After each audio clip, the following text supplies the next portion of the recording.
Good afternoon once more from the IATEFL live stream. Welcome. Hi, I'm Sean, bringing you another live stream, and it's another in our continuing series of Meet the Plenary Speakers. And very shortly, we will be meeting Evan. Just say hello to our LinkedIn viewers, because we've now added LinkedIn as one of the places that you can watch these live streams. So you can now watch us on our Facebook channel, our LinkedIn channel, and our YouTube channel. And obviously we're live at the moment. If you are joining us live, then feel free to use the comments, say hi to us in there. If you're watching the recording later on and you've got a question about anything that comes up, again, put it in to the relevant comment box. We do watch them for a good 24 hours after to answer any pertinent questions. So hopefully everyone's okay, and I believe it's just over 9 weeks now until Harrogate, which will send John, who I can see in the video, into a panic over there. So Harrogate, of course, if you haven't paid attention, how could you have missed it if you've joined any of our live streams? Harrogate is where IATEFL 2023 is taking place, and it is taking place from the 18th to the 21st of April. And as there will be three almost 4 days of conference stuff, you can go to the website and find out and see all the speakers, all the pre-programmed stuff that's going on there. And of course, if you haven't signed up yet, the time is ticking for you to register in advance for the conference. You'll see also on that slide that there are pre-conference events on the 17th of April. Thanks, John. And you can see here a list of all the pre-conference events. We will do a live stream in the near future dedicated just to the pre-conference events and the special interest groups. But just to remind you here, there are, I think it's 11 if I count quickly, pre-conference events. And these are like little one-day conferences that take place before the main event. You can sign up for them if you're coming to conference, or you can sign up for them on their own, or you can just come to conference. That's up to you. But there you go. There's a whole list of those. And if you joined us last week, for one of our live streams, the Wednesday live stream of last week, you would have also heard, within that, you'd have heard Rob Howard, one of the coordinators of the Business English, talking about what their PCE event is. And we hope to bring you more of the SIGs talking about their events over the next few live streams. If you're looking for all this information and want to know where it is, then we'll drop the links into the various chats in a moment. But basically, if you go to iatefl.org and find the conference, you can click on it from there, and there are direct links through. So the main conference back to in Harrogate, there are 5 plenary speakers, and over the last week or so, we have already met 3 of them. So we met this time last week, we met Ophelia, and she was telling us all about translanguaging, and I still have the idea of the string of pearls that she was talking about with that. So if you missed that and want to find out more about translanguaging and what Ophelia is going to talk about in her live stream, in her plenary, then you can go to the Facebook page or the YouTube channel, and you should be able to see the recording there. And then also last week, we had a double header with Leslie and Awad. And Leslie was telling us about ESOL, really interesting conversation about ESOL and where ESOL fit into identity and how people were fitting into culture. And then also within that live stream, you would have met Awad, who was telling about his plenary, which just sounds really fascinating to me, talking about the idea of race as language and the influence of pop culture in that. So that's 3 of the speakers done. And today it's time for speaker number 4. And of course, it's always better to get rid of my voice and bring in somebody who can ask better questions than me. So for some reason, Nikki, I can see Nikki off screen and she's dancing. So she should stop before I put her on screen, I think. So Nikki, hi. You're enjoying it. Are you still, it's the Harrogate music in that video makes me dance. And I always have to remember it's going to cut straight to me, and I was kind of doing this on it. Anyway, hi Nikki, welcome to the live stream. 9 weeks until we get back together in Harrogate. It's flown by, hasn't it? I remember sitting here this time last year, and I think you said it's 100 days or not even 70 days, and back we are again, and it's just like whoosh. Yeah, 9 weeks to go. Georgia, Nikki, and I are planning hard for the live shows from Harrogate itself, and we'll talk about those in a future one. But it's time to introduce our plenary speaker. Then the 4th of them, as I said, Evan. Welcome to the stream, Nikki. Over to you. Thank you. So Hello, first of all, good afternoon, everybody. Hello, Evan. Good afternoon. Welcome. Although Sean said that you're the 4th plenary speaker, in fact, you are our first plenary speaker of the conference, aren't you? Because you're up on Tuesday. Yes, that's right. I've been given the dubious honour of being the opening plenary. Yeah, that's amazing. That's quite a thing, I think. Yeah, for me. It is. It is. Yeah. Well, Evan, I'm quite excited about this chat because you and I have just met. So this is a really nice opportunity for me to get to find out something about you. So I thought I'd just start by asking very briefly, tell us something about your background and how you got into freelancing and business English teaching.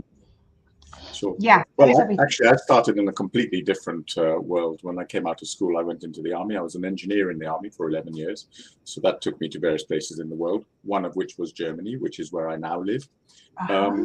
And when I was in my early 30s, I decided to leave the army and look for something else. And I was in Germany, able to speak English. And I went to language schools, got a few jobs in language schools, did that for a couple of years. And then I was lucky enough to be employed full-time in a large multinational called Siemens.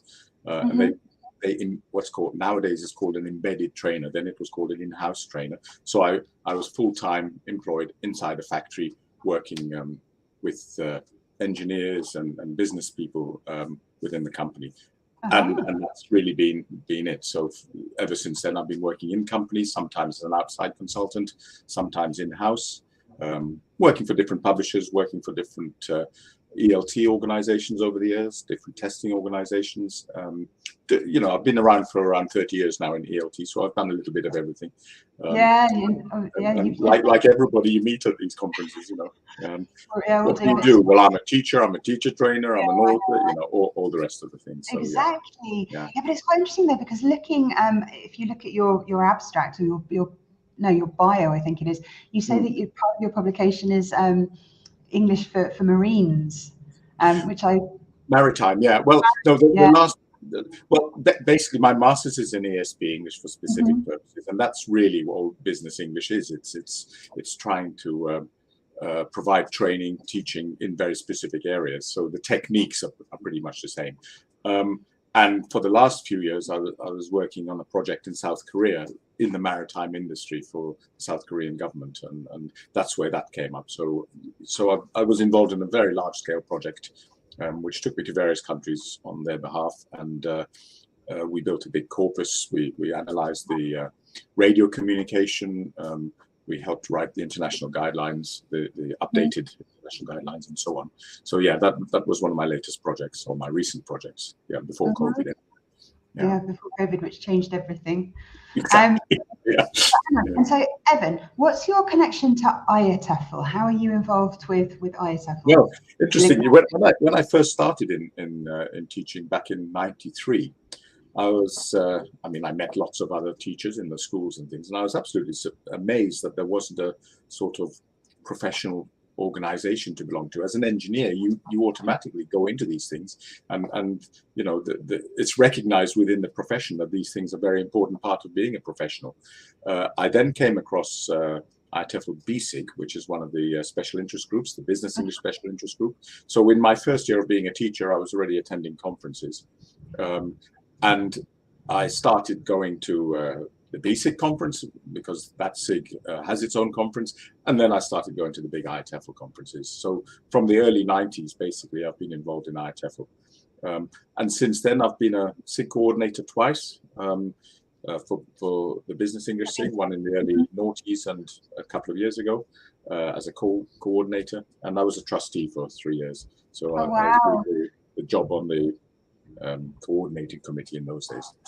Yeah. Gosh, so you've seen the organisation change and grow enormously over the years, I must imagine.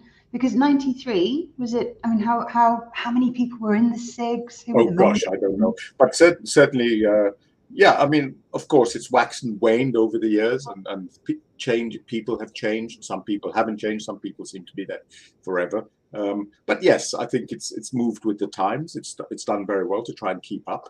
It's very difficult in these organizations, which are volunteer organizations, really primarily volunteer organizations, because you get dominant personalities who want to try and do things the way it's always been done, and fresh blood coming in saying, no, perhaps we should try new ideas. So there is the whole fun and games of being in a large organization that you find in any organization. It's not all perfect behind the scenes. It's discussion and debate, and you come up with some sort of compromise and move on. And I think IATEFL has been going in the right direction over the last few years. I'm really impressed by the way IATEFL managed to survive COVID, which I think must have been really hard. I wasn't involved in any of the organization at that stage, but just watching what was happening to places. So yeah, I think IATEFL has bounced back, and there's so much going on at the moment, so it's exciting. And now Harrogate's coming up, and that's exciting as well. It is. Well, speaking about Harrogate, and also just going back to a point that you mentioned, that we've got kind of ways of doing things and then new ways of doing things, and we've got to try and find a compromise. Tell us briefly, or give us a little overview about your plenary at Harrogate. What can we expect? Okay. Well, I guess by now you've gathered that my background is in business English and in English for specific purposes. And I was actually very surprised, very honored to receive this request to do a plenary, because I don't think one's ever been done in this area in IATEFL, or if it has been done, I can't find one in the history books going back a few years. So this is an area which, although BSIG is one of the largest SIGs and always has been, IATEFL hasn't really focused very much on English for the workplace, English which is being taught to people when they're working in companies all around the world, when they're actually doing their jobs. And it's a massive industry. I mean, from my perspective, pretty much every company in the world has in-house trainers or close relations with a language school or a university department, and they're working very close. Everybody in the international workplace needs English. So it's a huge part of ELT, but it has one foot in ELT and one foot in sort of learning and development, or HR, or whatever you want to call it, on the business side. So it's one of these areas of ELT which isn't primarily composed of people who are English teachers. Many of the people I meet and work with have nothing to do with language teaching. So I think the question wasn't that. The question was, what's my plenary about? Well, the plenary is basically about looking at this workplace. My idea was really, I do a lot of talks about business English, but this is an audience which may not know very much about what's happening in the big wide world of the workplace. So what I wanted to do was really bring in some of the discussions we're having in this area, in terms of academic research and so on, but more importantly, give some of the perspectives from inside corporate language training, inside these big multinationals, inside small companies, and just show that there is a big wide world there, and they have a slightly different perspective of what we're doing. And we may not be the most important things in their lives, and so on and so on and so on. It is really inspired by, I came across this little story about Einstein, and Einstein was a professor, as you know, at university, and he set a test for his students one year, and his assistant said, "Do you know that you have given them this test already last year?" And Einstein's, apparently, this is what he said. He said, "Yes, I know I gave them the same test, but this year the answers have changed." In other words, the questions have remained the same, but the answers have changed. And that really hit home to me, because we're in such a state of flux and state of excitement and so much disruption and so many things going on in our field. And I thought that would be a good theme to focus on in terms of this workplace focus. So what's happening in our field, and how do we need to change? How do we need to look to find the new answers? Because we're going to have to, otherwise it's not going to be there much longer for us as professionals. I mean, it's interesting on many levels. I think so personally for me, because I'm involved more with teacher education and academia, it's going to be very interesting to hear different perspectives, and especially from the corporate world, which is very far removed for me. So I'll be very interested to hear what's happening with that. And I think it's always a great thing when you can have more voices, I think. This is it. As I said, I think this is one of the first times IATEFL has asked somebody like me. I'm not from the academic world, I've got a master's, okay, but I don't work in a university context. So not having a university context background, and not having a And being from this area of ELT, I think is something a little bit new for IATEFL, perhaps. Yeah, it's a new direction or a recognition that this is a very important part of language teaching. Yeah, definitely. I think so. And even, you know, when I look at my institution, I know we're preparing teachers, but those who then decide that's not necessarily what I wish to go into, they also need to be able to you know, operate in corporate. So I think it's an incredibly useful area. Well, there's so many people in this game we don't ever see at IATEFL. Yeah, exactly. I know, absolutely. So what are you hoping that the audience is going to leave with once they've heard what you've had to say? Well, what I'd like to do is give people perhaps a fresh perspective, a fresh way of looking at English language teaching from a perspective which they don't often think about, which is maybe you could call it the end client or the end customer, because you know 99% of people I suspect who are learning English at school or at university are probably going to use it at some time in their workplace, either potentially going to use it or they do use it. So I just want to discuss these things from a slightly different perspective to what people may be used to, and get people thinking about how all these changes that are happening in terms of what we now know about language learning, what we now know about how people speak in the workplace and so on, so the research side, but also, you know, how the people at the sharp end are actually dealing with it and what their priorities are and what their perspective is. So that's really my aim. Yeah. And was there anything that triggered your decision to talk about this? Was there any inspiration, anything you saw? Or just a general feeling that change is happening in the field? Well, I think it actually was probably that Einstein story. Which said, "Oh, what a wonderful, you know, the questions are the same, but the answers have changed." And I thought that really hits exactly the nail on the head. We're still trying to help people operate effectively in the workplace. We've been doing that for the last, ever since I've been involved, and probably long time before that. So the basic aim of what we're doing is the same, you know, help people use English in the workplace, in an international workplace. But how we do it is changing and is continue to change, and is yeah, and that's basically I think probably the inspiration for it. Yeah. Okay, so yeah, we have to come and see your talk to find out what those changes are going to be. But something I was also interested in asking are, we were talking about this slightly earlier about you know, the changes in technology. Like you said, oh, we know what's changed, but we don't know what's coming. We can see things, but we're not sure the effect it's going to have. So what do you see for future development and kind of advancements in teaching business English? What do you think the future holds for us? Yeah, I mean, one of the things, of course, is what's on everybody's lips at the moment, and that's this OpenAI, ChatGPT, or the equivalent ones from Google, from Microsoft, and so on. These things have been talked about for years. They've suddenly popped up, and they look a lot better than what was there a year ago. Now, of course, there are limitations, and of course, we need to learn to use these things as tools.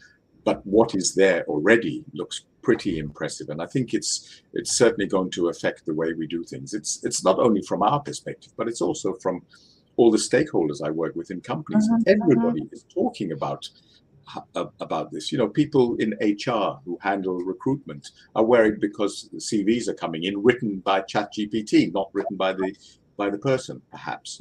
Or, you know, report writing, which used to take 3 days, might take 10 minutes now, if you can get the prompts right and if you can get it to do what you want it to do. So there's of course limitations and there are still problems with it, but this is a sign of things to come as far as I can see, and it's a big step what's happened between last year and this year. Last year we were still talking about this. Now we're actually beginning to play with something for real.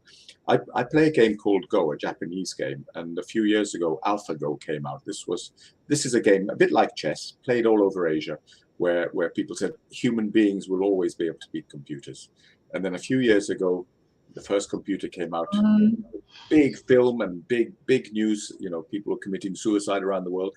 And now, of course, we're so far ahead that human beings can't even compete against the computer in this game, AlphaGo. So it's yeah, things are changing. Things are changing. We can sit back and say, oh, it's not happening to us. It is happening.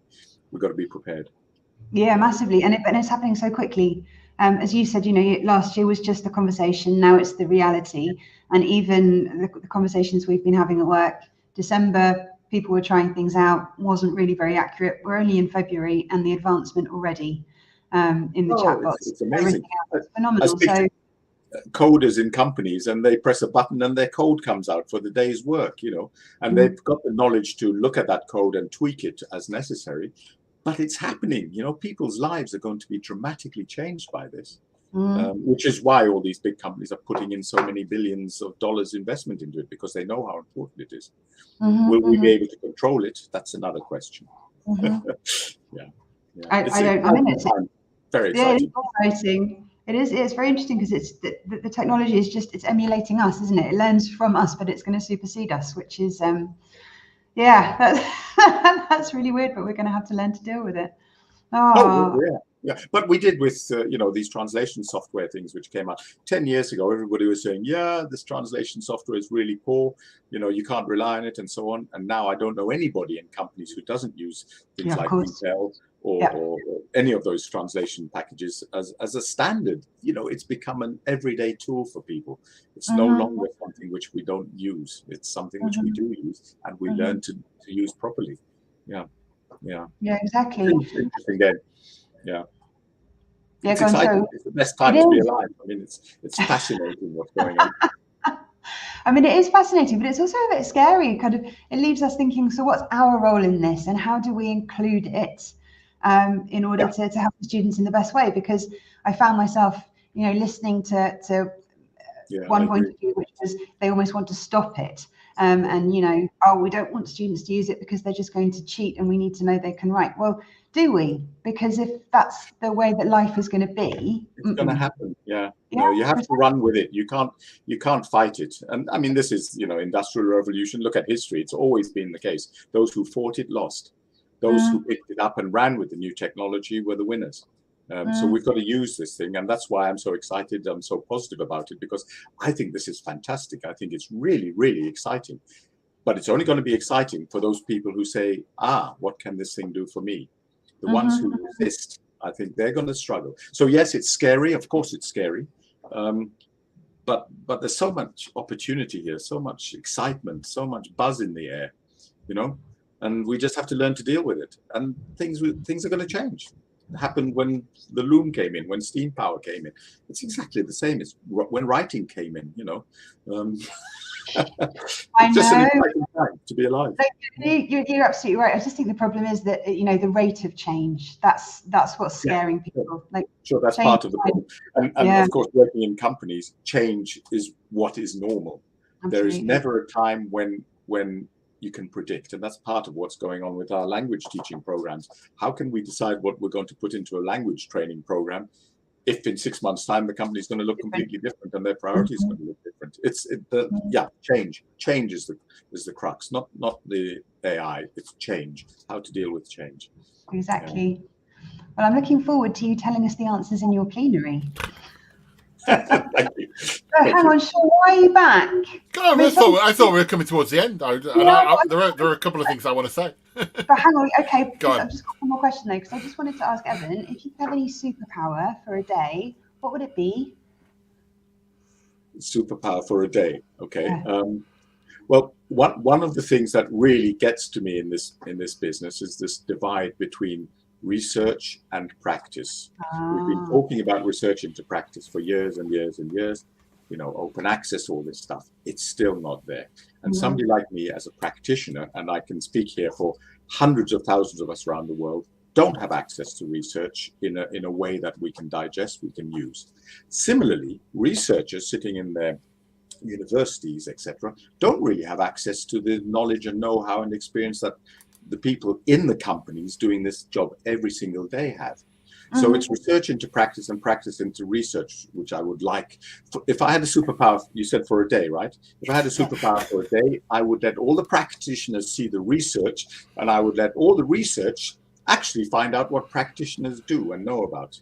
And I think both eyes would be wide open, because at the moment we're in two different worlds, and never the twain shall meet, Wow. We just talk about it. It's a very work-focused superpower, but I applaud that. I think that's a great one. Well, I have all the other superpowers. What would your name be? I'm just worried.